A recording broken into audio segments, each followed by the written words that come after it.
प्रसार भारती अभिलेखागार की प्रस्तुति सदाबहार सुनहरे दौर का अनमोल खजाना।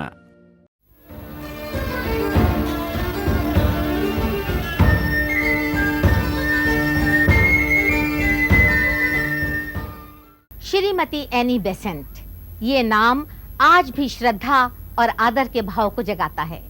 आजादी की लड़ाई के शुरू के दौर में उन्हें एक देवी की तरह पूजा गया, इसलिए कि वह विदेशी महिला होते हुए भी उन्होंने भारत को मातृभूमि की तरह प्यार किया। भारत श्रीमती बेसेंट के लिए एक देश न होकर एक सपना था, रूहानियत का, धर्म का और तहजीब का, जिसे जानने के लिए वो भारत आईं और भारत की होकर रह गईं।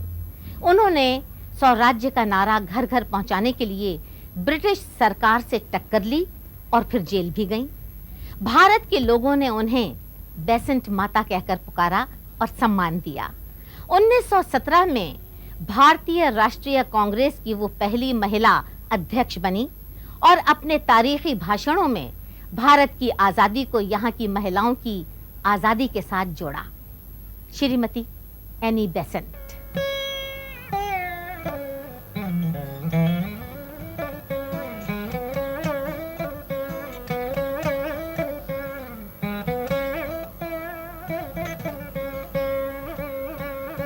स्मृति कुंज, अडयार, मद्रास।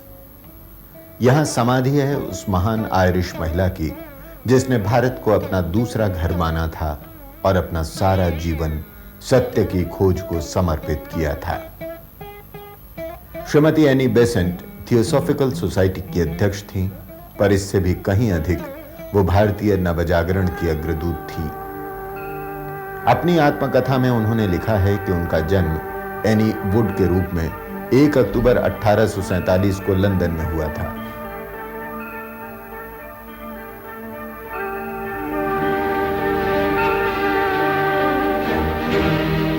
गुड़ियों से खेलने की उम्र में ही उन्होंने अपने पिता को खो दिया और फिर वो मां की छत्र छाया में पली बढ़ी थीं।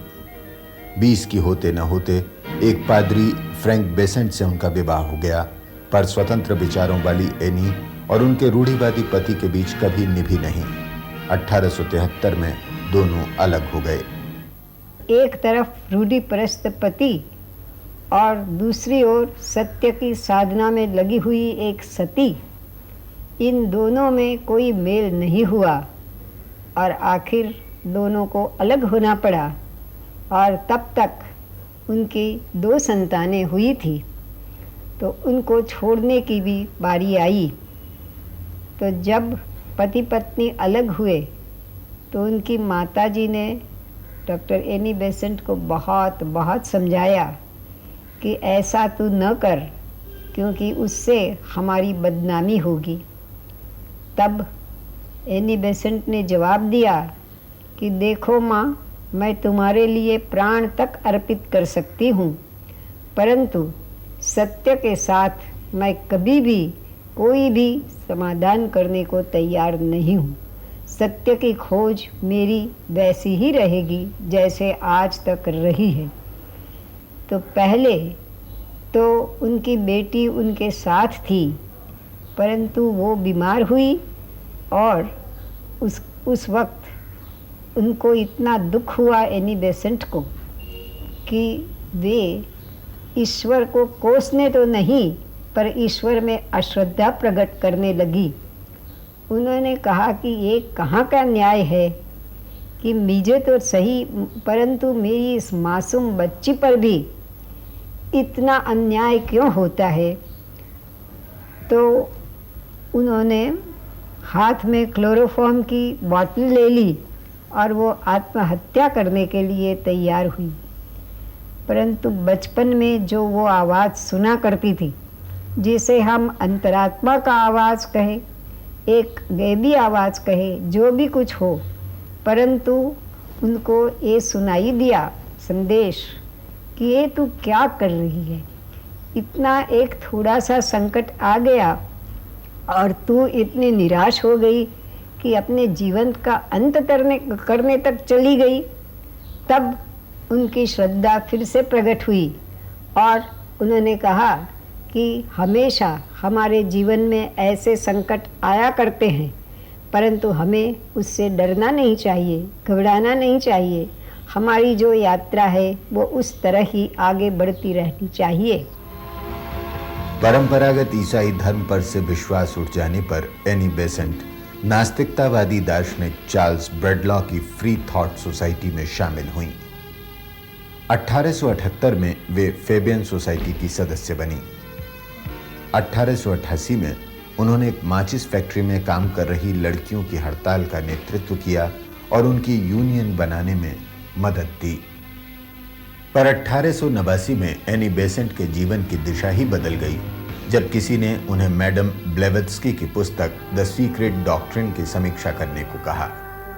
पुस्तक पढ़कर उन्हें लगा जैसे उनकी आत्मा की खिड़की खुल गई हो और सत्य का प्रकाश उनके अंतरतम को प्रकाशित कर रहा हो।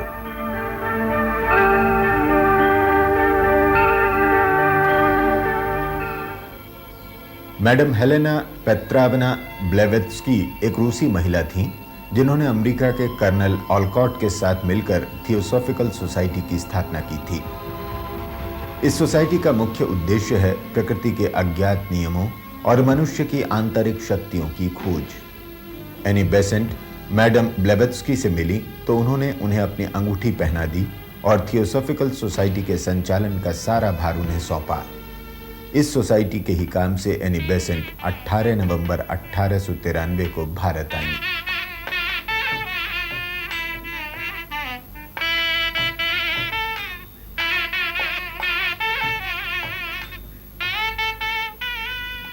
विश्व के कई देशों में इस थियोसॉफिकल सोसाइटी की शाखाएं हैं और हमारे भारत में भी उसकी शाखा है, अनेक शाखाएं हैं और वे लोगों को आध्यात्मिक शिक्षा देने का काम पुरजोश से चला रही है।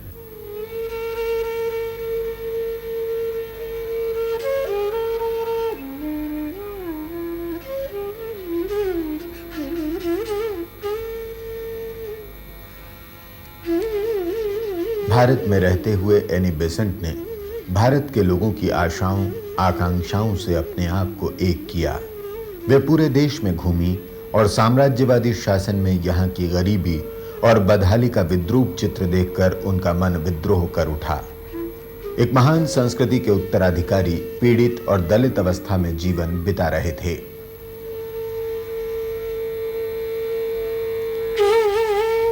यह वो समय था जब दादा भाई नौरोजी, बाल गंगाधर तिलक और गोपाल कृष्ण गोखले जैसे नेता देश में राष्ट्रीयता की चेतना जगा रहे थे। 1907 में एनी बेसेंट को थियोसॉफिकल सोसाइटी का अध्यक्ष बना दिया गया और वे अड्यार मद्रास स्थित उसके विश्व मुख्यालय में रहने के लिए आईं और अंत तक वहीं रहीं। उन्होंने एक भारतीय की ही तरह रहना, उठना, बैठना और यहां तक सोचना भी शुरू किया।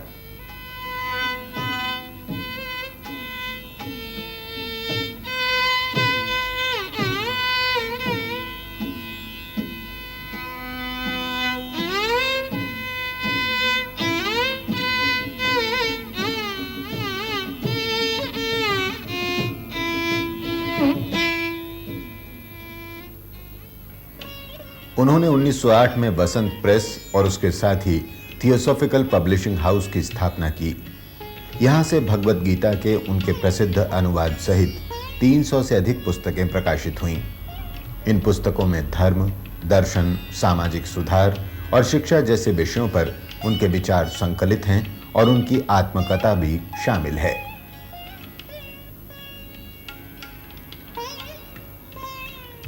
तभी 1913 में उन्होंने मद्रास स्टैंडर्ड नाम का एक अखबार खरीदा और उसे न्यू इंडिया के नाम से निकाला। न्यू इंडिया में उन्होंने भारत में अंग्रेजी शासन को उसके अत्याचारों के लिए आड़े हाथों लिया और स्वराज्य की मांग के समर्थन में खुलकर लिखा।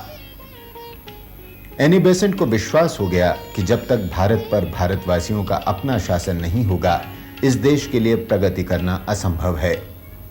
इसी विचार से उन्होंने 1916 में होम रूल लीग की स्थापना की। होम रूल लीग में मोतीलाल नेहरू, तेज बहादुर सप्रू, चित्तरंजन दास, मोहम्मद अली जिन्ना, भूला भाई देसाई, M.R. जयकर और जवाहरलाल नेहरू जैसे नेता शामिल हुए। एनी बेसेंट की गतिविधियों से सरकार घबरा गई। उसने न्यू इंडिया की जमानत जब्त कर दी और श्रीमती बेसेंट को उनके 2 निकट सहयोगियों जीएस अरुणडेल और डीबी बाडिया सहित गिरफ्तार करके उटकमंड में नजरबंद कर दिया। पूरे देश में इसके विरोध में तूफान खड़ा हो गया, जिससे अंग्रेज शासकों के होश उड़ गए और उन्होंने 3 ही महीने बाद उन्हें रिहा कर दिया। उनकी रिहाई पर अपार जनसमूह उनका स्वागत करने को उमड़ पड़ा। महात्मा गांधी ने कहा कि एनी बेसेंट ने भारत को एक गहरी नींद से जगा दिया है।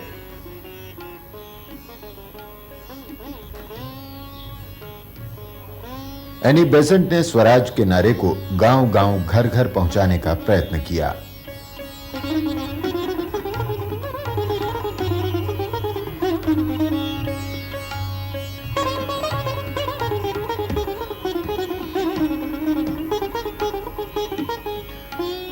दिसंबर 1917 में उन्हें भारतीय राष्ट्रीय कांग्रेस की अध्यक्षा मनोनीत किया गया और वे भारतीय राजनीति के आकाश पर छा गईं। कलकत्ता में कांग्रेस अध्यक्ष के रूप में उनका स्वागत करने के लिए विशाल भीड़ उमड़ पड़ी। स्वागत समिति के अध्यक्ष बने गुरुदेव रविंद्रनाथ ठाकुर। उन्होंने कहा, अगर किसी यूरोपीय ने अपने देशवासियों के क्रोध और उपहास का लक्ष्य बनते हुए भी हमारा दुख बांटा है तो वो हैं श्रीमती एनी बेसेंट। कांग्रेस अध्यक्ष की हैसियत से बोलते हुए एनी बेसेंट ने अपने ऐतिहासिक भाषण में कहा, अपने पुनर्जीवन की इस प्रभात वेला में यातना केलित भारत देश फिर से उठकर खड़ा हुआ है, अमर, तेजोमय और चिर यौवन से परिपूर्ण। शीघ्र ही भारत स्वतंत्र होगा। शक्तिशाली और स्वतंत्र भारत एशिया की शोभा बनेगा और विश्व के लिए प्रकाश के वरदान के रूप में उभरेगा।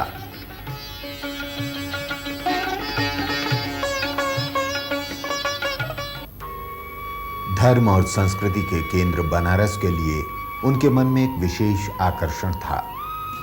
पापों को धोने का आश्वासन देती हुई यहां बहती गंगा की पवित्र धारा और उसके अनगिनत घाटों में उन्हें भारत का आध्यात्मिक हृदय धड़कता प्रतीत होता, आस्था और विश्वास के गहन भावों को जगाता हुआ।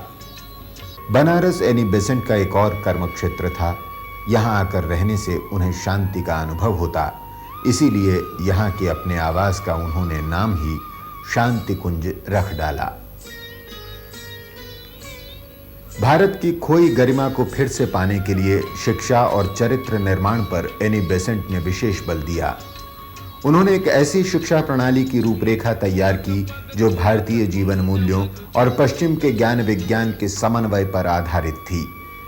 इसी रूपरेखा के अनुरूप उन्होंने अनेक स्कूल खोले, जहां विदेशियों द्वारा आरोपित पश्चिमी पद्धति की नकल के स्थान पर बच्चों को प्राचीन भारतीय शिक्षा पद्धति की मूल भावना के अनुसार शिक्षा दी जाती थी।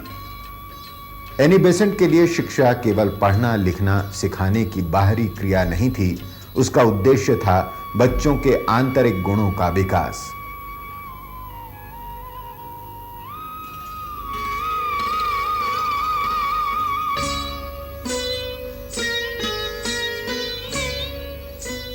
अपनी शिक्षा नीति के अनुरूप उन्होंने 1898 में बनारस में सेंट्रल हिंदू कॉलेज की स्थापना की, पर जब पंडित मदन मोहन मालवीय ने बनारस हिंदू विश्वविद्यालय स्थापित करने का निश्चय किया तो उन्होंने 1913 में सहर्ष ये कॉलेज उन्हें सौंप दिया ताकि उनका सपना साकार हो सके। एनी बेसेंट के सेंट्रल हिंदू कॉलेज को केंद्र बनाकर मालवीय जी ने अपने विश्वविद्यालय का निर्माण किया। भारतीय शिक्षा के इतिहास में यह एक युगांतकारी घटना थी।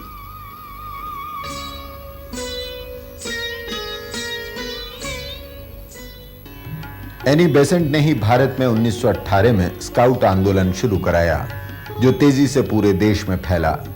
विश्व स्काउट संगठन के अध्यक्ष सर रॉबर्ट बेडन पावल ने उन्हें 1921 में मानद स्काउट कमिश्नर नियुक्त किया।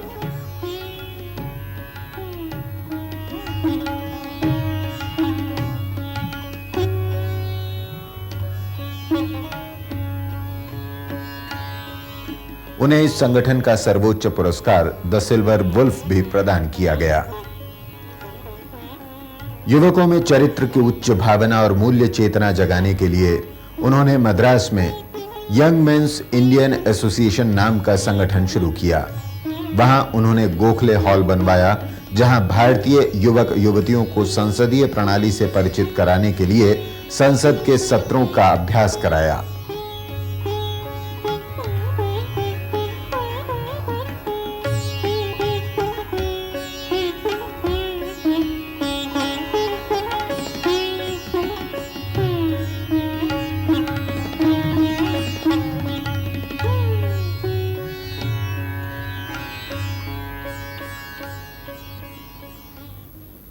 चार्ल्स लेडबीटर एक भविष्यवक्ता थे।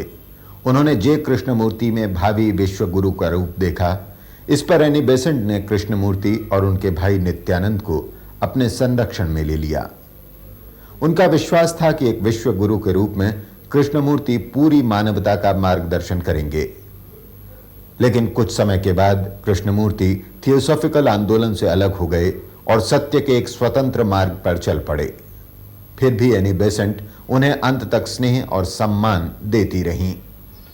एनी बेसेंट ने महिला आंदोलन को गति और दिशा दी। उनके विचार से महिला आंदोलन अकेली महिलाओं का नहीं, पूरी मानवता का आंदोलन था। शिक्षा के साथ साथ वो ये भी चाहती थी कि स्त्रियां भी आगे आए और भारतीय संस्कृति में जिस सात्विक प्रवृत्ति का और वृत्ति का हमेशा जिसकी प्रशंसा की गई है, उस सात्विक संस्कृति का विकास हो।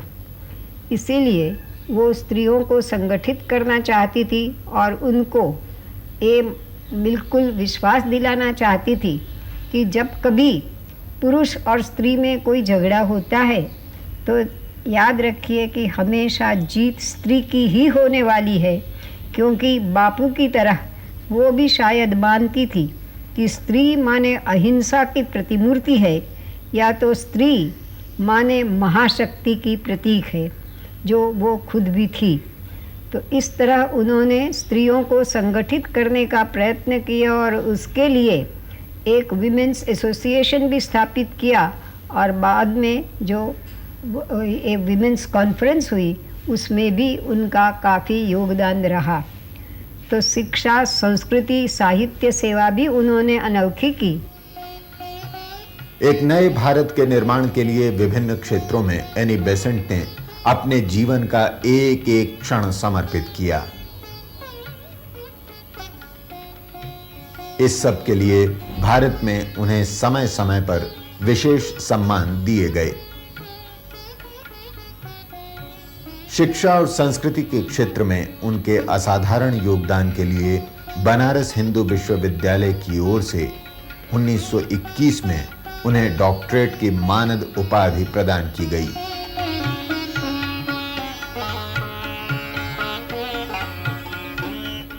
भारत के लोगों ने उन्हें ज्ञान की, गरिमा की, कर्मशीलता की, महानता की प्रतिमूर्ति मानकर प्रतिष्ठा दी।